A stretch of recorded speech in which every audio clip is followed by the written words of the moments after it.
이걸 통해서 하나님 앞에 제사 드리려고 찾아왔다. 그렇게 변명하고 하나님께서 절대 가져오면 안 된다고 말씀하셨음에도 불구하고 사울은 그렇게 하잖아요. 그 사울은 계속해서 블레셋 나라와 전쟁을 하는 중에 하나님께서 제2대 왕을 세우시고 작정을 하시고 사무엘 선지자를 통해서 2세 아들들을 모으게 하고 막내 아들 다윗에게 기름을 붓게 하시는 것입니다. 오늘 본문에 거기 그렇죠. 한 번이 이스라엘과 블레셋 전쟁을 하는데 거대한 골리앗을 앞세워가지고 이스라엘을 괴롭히는 거예요. 아주 만군의 여호와를 믿는 너희 어리석은 이스라엘 백성들 한번 나와보라. 이 골리앗이 나와서 희롱하고 놀리고 뭐 그렇습니다. 그때 마침 이 다윗이라고 하는 그 소년이 형들의 먹을 양식을 가지고 전쟁터에 나갔다가 골리앗의 비웃는 소리를 듣고 전쟁터에 자기가 나가겠다고 요청을 하지 않습니까? 그런데 사울은 뭐라고 해요? 어떻게 말리죠. 장군 전투복도 입어보고 타지만 칼도 들어보지만 좀 열몇 살 먹은 소년이 전투복 입는다고 맞겠어요? 칼을 든다고 그게 땅에 질질 끌리고 다니니까 되겠어요? 안 되죠. 다 벗어버리죠. 그래서 왕이 그 말을 들어요. 근데 왕이 그만두라는 거예요. 네가 어떻게 저자와 싸운단 말이야. 저자는 평생 군대에서 잔뼈가 굵은 자인데 너는 아직 어린 소년이 아니냐. 너는 안 된다는 거죠. 그런데 이때 사울 왕이 이런 말을 했을 때 다윗이 그 왕의 말에 굽히지 않습니다. 그리고 사울 왕이 말합니다. 임금 및 종인 저는 아버지의 양떼를 지켜온 소년입니다. 그렇게 말을 해요. 그러면서 그 양떼를 지키면서 사자나 곰이 양떼에 달려들어서 한 마리도 잡아가면 저는 가만히 두지 않았습니다. 곧바로 달려 쫓아가서 그놈을 죽이고 그놈의 입에서 양을 꺼내어 살려내곤 했습니다. 제가 이렇게 사자도 죽이고 곰도 죽였으니까 저 할례받지 못한 블레셋 사람도 그 꼴로 만들어 놓겠습니다. 왕에게 당당하게 이 다윗이 이야기하고 있는 거예요. 그러면서 살아계시는 하나님의 군대에 모욕한 자를 어찌 그대로 두겠습니까? 그러면서 이야기하는 말이 뭐예요? 사자의 발톱이나 곰의 발톱에서 저를 살려주신 주께서, 그 말 굉장히 중요한 거예요.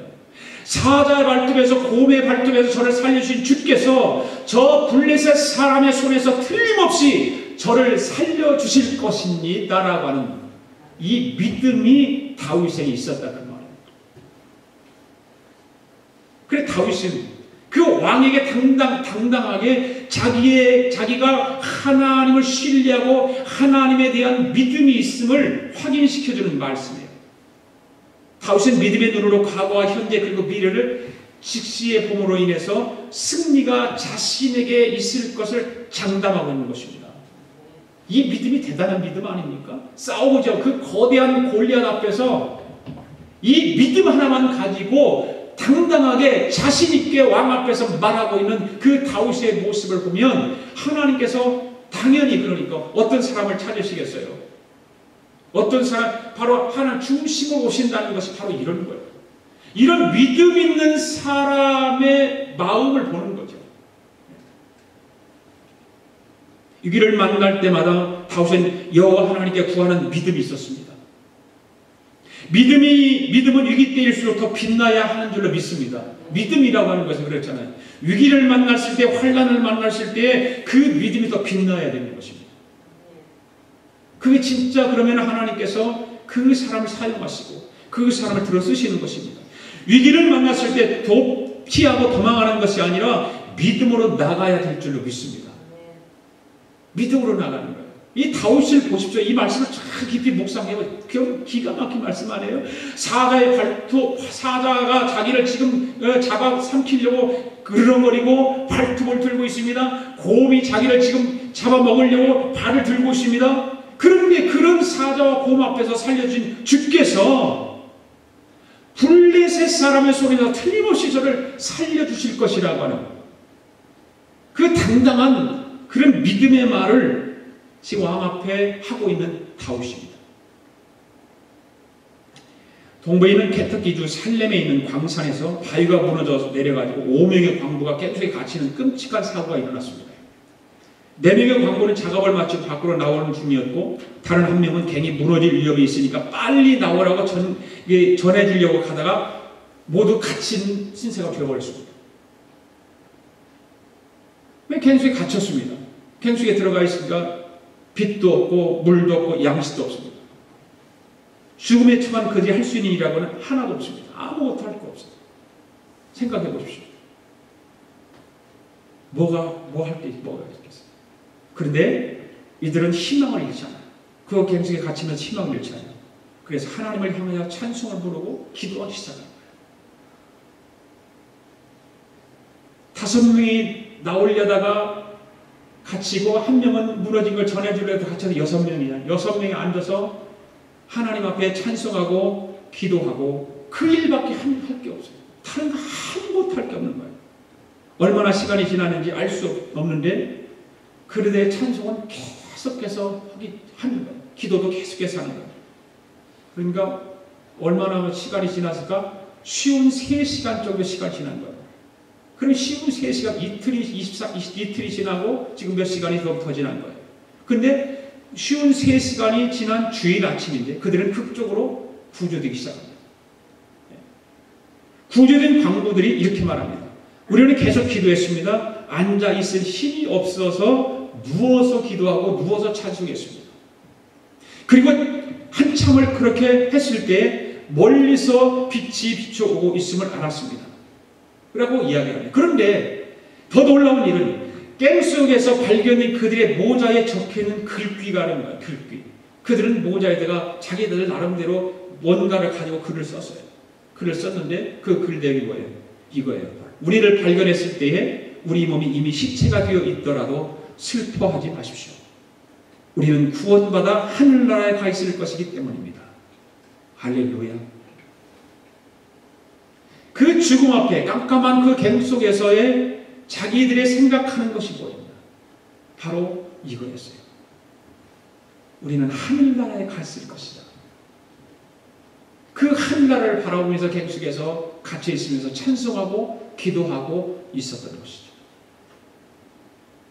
바로 이들의 믿음이에요. 이들의 믿음은 끝까지 하나님을 놓치지 않는 믿음을 가지고 있었습니다. 그 중심을 하나님 보시고 구해주신 것입니다. 할렐루야. 그 중심을 보시고 그 믿음 있는 삶을 믿음 있는 그들의 기도와 찬송을 들으시고 하나님은 그들을 살리신 거예요. 하나님은 지식이나 경력이나 학벌이나 혈통이나 가문 따위를 보지 않으십니다. 하나님은 우리의 믿음을 보십니다. 하나님은 우리 믿음을 보시는 거예요. 우리 믿음이 얼마만큼 하나님 마음에 흡족하게 하는가. 우리 믿음을 통해서 얼마만큼 하나님의 그 크신 사랑을 드러내고 있는가. 믿음을 통해서 얼마만큼 예수님께서 나를 위해 죽으신 것을 증거하고 있는가. 혹 저와 여러분이 믿음의 사람이라고 하면서 겉모양만 믿음의 탈을 쓰고 다니는 저와 여러분 되지 않기를 원합니다. 겉모양만 믿음의 탈을 쓰고 다니는 사람 얼마나 이 세상에 많은지, 얼마나 교회 안에 그런 사람들이 많은지, 겉모양만 믿음의 탈을 쓰고 다니는 사람, 주변 사람들이 볼 때 신실한 믿음의 사람으로 보이나 알맹이 없는 믿음을 가지지 않기를 바랍니다. 어떠한 어려움과 위기를 만났을 때에도 하나님이 함께 하신다는 믿음으로 나아가는 저와 여러분 되기를 원합니다. 그 믿음을 하나님 보시고 그 중심을 보신다 그 말입니다. 믿음은 하나님을 온전히 신뢰하는 마음입니다. 예수께서 중풍병이 든 친구를 들것에 메고 와서 지붕을 뚫고 달아내리던 이들에게 보신 것이 무엇이었을까요? 바로 그들의 믿음이었습니다. 그들의 믿음을 보시고 병자를 고쳐주신 것입니다. 백부장의 믿음을 보시고 그 하인의 병을 고쳐주신 것입니다. 예수님의 옷자락만 만져도 병이 나을 것이라고 믿었던 혈류병 걸린 그 여인도 하나님께서 치료하여 주셨습니다. 뭘 보고요? 믿음을 보시고. 그래서 예수님 말씀하시죠. 내 믿음대로 될지어다 말씀하시는 거예요. 내 믿음대로 될지어다. 그 믿음을 보시고 치료해 주시고 그 믿음을 보시고 살려주시고 그 믿음을 보시고 하나님은 그를 이렇게 세워주시는 거예요. 하나님의 모든 역사는 중심의 믿음을 보시는 줄 믿습니다. 그 중심의 믿음을 보시는 거예요. 저와 여러분의 중심의 믿음을 보시는 거예요. 오늘도 그 믿음을 주님은 보고 계시는 거예요. 그 믿음을 통해서 하나님의 역사는 이루어가시는 것입니다. 할렐루야. 두 번째로 하나님 오시는 중심은 무엇을 의미할까요? 바로 겸손입니다. 겸손. 오늘 16장 1절 말씀 읽습니다. 시작.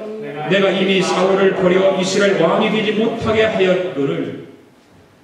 자, 하나님 이스라엘이 제사장 나라가 되며 거룩한 백성들이 되기를 원하셨습니다. 그러나 이러한 사울은 하나님의 뜻을 이루어 드리는 일에는 적절하지 못한 인물이었습니다. 사울은 백성들의 요구에 의해서 세움을 받은 인본주의적 왕이었습니다. 그는 자신의 왕권만 튼튼하게 할 뿐이었지 하나님을 기쁘시게 하는 일을 하지 않았습니다. 그는 자신의 왕권만 튼튼했습니다. 하나님은 아말렉 진멸을 통해서 하나님 나라를 실현시키기를 원했습니다. 그러나 사울왕은 하나님이 그와 같은 뜻을 저버리고 자신의 의를 높이려고 했습니다. 자기 힘을 과시하고 자기 의를 높이려고 했습니다. 그래서 사울은 하나님 앞에서 겸손하지 못하고 교만해지는 것입니다. 교만하기 시작합니다. 하나님이 모시는 중심은 우리의 겸손을 모시는 거예요. 사울왕은 하나님께서 세우셔서 그걸 보기를 원했지만 사울왕은 계속해서 교만해지는 거예요. 사울이 겸손할 때 왕으로 세웠습니다. 그런데 교만하기에 하나님 버리는 거예요. 교만했기 때문에 버리는 거예요. 그래서 사람을 찾아서 기름을 부으라고 사무엘에게 말씀하시는 거예요. 새로운 사람을 찾아서 기름 부으라고, 새로운 사람을 찾아서 그에게 기름을 부으라고 말하는 거예요. 사랑하는 성도 여러분, 하나님 겸손한 자를 찾으십니다. 할렐루야. 겸손한 사람을 찾으십니다. 사울왕이 실패한 원인도 겸손하지 못했기 때문에 실패한 것입니다. 겸손은 자신의 위치를 벗어나지 않는 것입니다. 다윗은 형들이 사무엘을 만나러 가는 그 순간에도 양떼를 치는 일에 최선을 다했던 사람입니다. 그래서 하나님은 하나님 나라에 합당한 신본주의적인 왕을 예비하고 계셨던 것이 그가 누구일까요? 다윗이었습니다. 다윗은 양떼를 치는 목동이었지만 항상 신본주의적인 삶을 살았고 하나님 중심적인 삶을 살았던 겸손한 자였습니다. 그래서 사무엘을 통해서 2차례에 걸쳐서 사울 대신 다른 사람을 왕으로 세우겠다고 하나님은 알려주셔요. 하나님께서 알려주신 새 왕은 어떤 사람이었을까? 바로 하나님 나라에 합당한 인물이었습니다. 바로 그런 사람을 하나님이 찾아서 왕을 세우기를 원했습니다. 바로 하나님의 뜻을 잘 받들어서 하나님께서 이스라엘을 통해 이루시고자 하는 계획과 섭리를 이해할 수 있는 자여야만, 그 일을 이룰 수 있는 자여야만 했던 것입니다. 하나님이 그런 사람을 찾으셨어요. 또 하나님 목적을 철저히 순종할 겸손한 자여야만 했던 것입니다. 사울의 경우처럼 자신의 유익을 추구하지 않고 하나님의 의를 높일 수 있는 인물을 하나님이 찾으신 것입니다. 그가 누구였을까요? 바로 다윗이었습니다. 다윗이었어요. 다윗은 이렇게 하나님 나라에 합당한 인물이었고 하나님 목적을 철저히 순종할 겸손한 사람이 바로 다윗이었습니다. 그래서 하나님 그 사람이 베들레헴 사람 이새의 아들임을 사무엘 선지자에게 말씀해 주지. 그 이새의 아들 가운데는 하나님 나라에 합당한 인물이 있다는 것입니다. 하나님의 뜻을 잘 받들어서 이스라엘을 통치할 인물이 있다는 것입니다.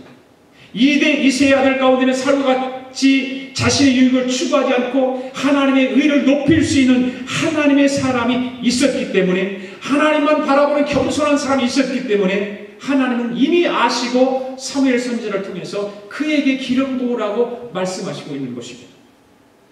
사랑하는 성도 여러분, 겸손은 하나님을 바라보는 것입니다. 할렐루야.